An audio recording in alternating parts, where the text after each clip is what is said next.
Tuğtekin Bey.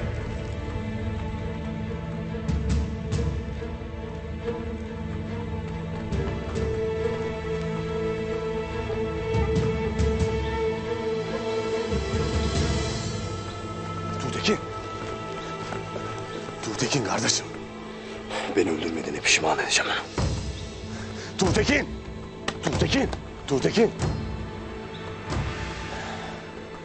Gökçe onun elindeyken nasıl sakin olurum Ertuğrul? Bırak. Tuğtekin. Bırak.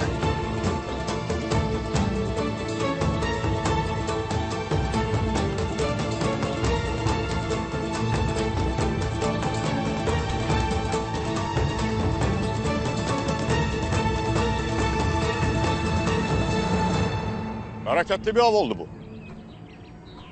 Mağaramda oğulların nökerlerimle. Madem siz de ayağıma kadar geldiniz, ben de sizinle öyle şey. Önce Selcan, şimdi Gökçe.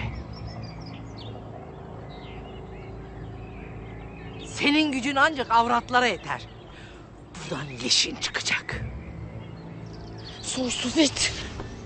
Sakın Selcan. Kaynın hatunları erlerinden daha iyi. Ertuğrul hariç görmek istediğim herkes burada. Kutsal ruhlardan daha ne diler? Senin öldüğünü görmeden ölmek bize haramdır Noyan.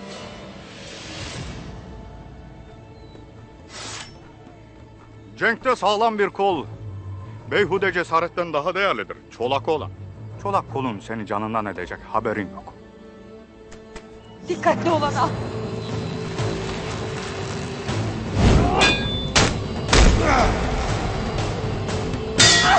Gel bakalım itin dönü. Gel.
Bitmedi.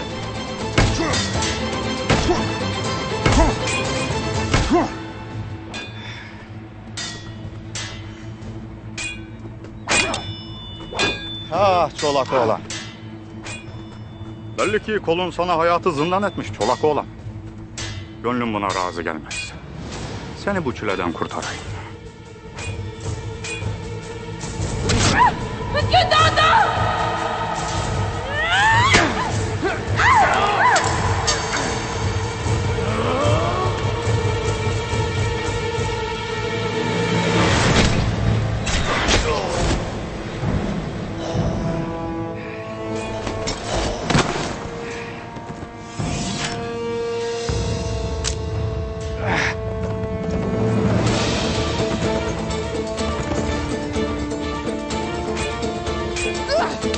Allah!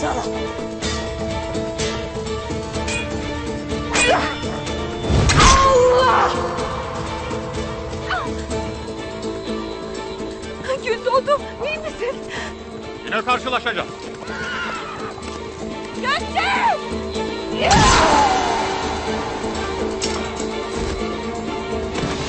Ana! Oğul! Oğul! Ana! Dündar, biz iyiyiz oğul, bizi bırak. Şu Noyan itinin peşinden gidin, çabuk! Haydi! Hadi!